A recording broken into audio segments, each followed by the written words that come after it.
He walked into his own studio thinking he was in control until Elena Torres turned his own tactics against him, leaving him speechless on live TV.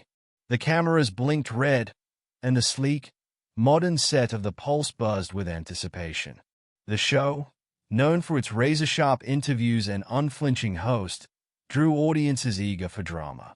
Tonight's guest was Elena Torres, the enigmatic CEO of Nextech, a company revolutionizing AI ethics. Critics called her reclusive. Supporters called her a visionary. The host, Marcus Kane, smirked as he adjusted his cufflinks. He'd toppled titans here, politicians, celebrities, even a Nobel laureate. Elena, he assumed, would be no different. She entered wearing a tailored charcoal blazer, her hair swept into a loose bun, exuding an air of quiet authority. The audience murmured.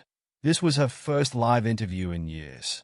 Marcus greeted her with a practiced grin, leaning back in his chair like a predator sizing up prey. The early questions were softballs.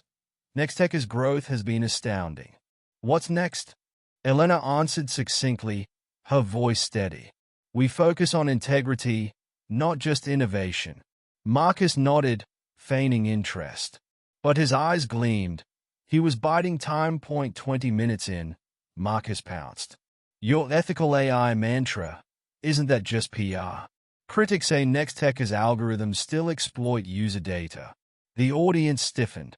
Elena's gaze didn't waver. Transparency is core to our work, she replied. We audit every line of code.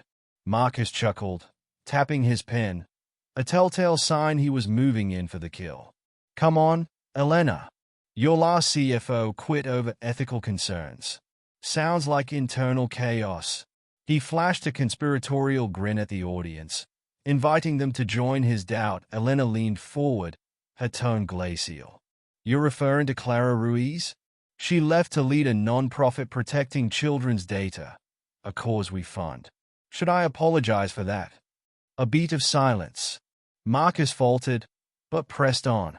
Yet under your watch, Nextech faced a massive breach. Doesn't that undermine your integrity pitch?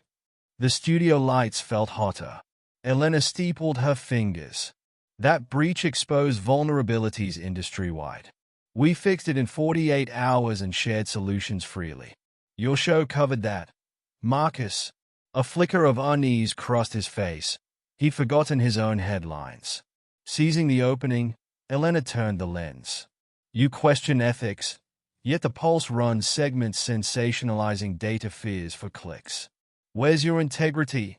The audience gasped. Marcus opened his mouth, but she continued. You demand answers but thrive on conflict. That's not journalism. It's theater. The room erupted, not in laughter, but in applause. Marcus stiffened, his cue cards crumbling in his grip. Elena's voice softened, cutting deeper. You want a villain, Marcus? But I'm just a woman ensuring tech serves humanity, not hysteria. By the time the cameras cut, #Elena shuts down Marcus was trending. Clips of a calm dismantling of his narrative racked up millions of views. Memes juxtaposed Marcus's smug opener with his stunned silence.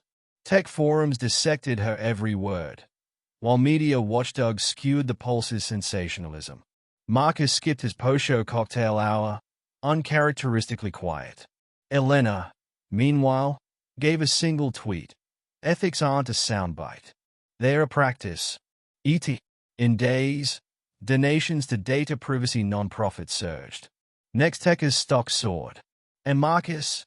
He took a sudden sabbatical, leaving fans to wonder if the hunter had become the hunted.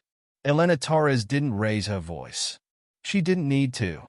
In a world shouting to be heard, her quiet truth was the revolution. If you enjoyed this dive into power dynamics and quiet strength, hit like, subscribe, and ring the bell for more stories where the underdog, or undercat, reigns supreme.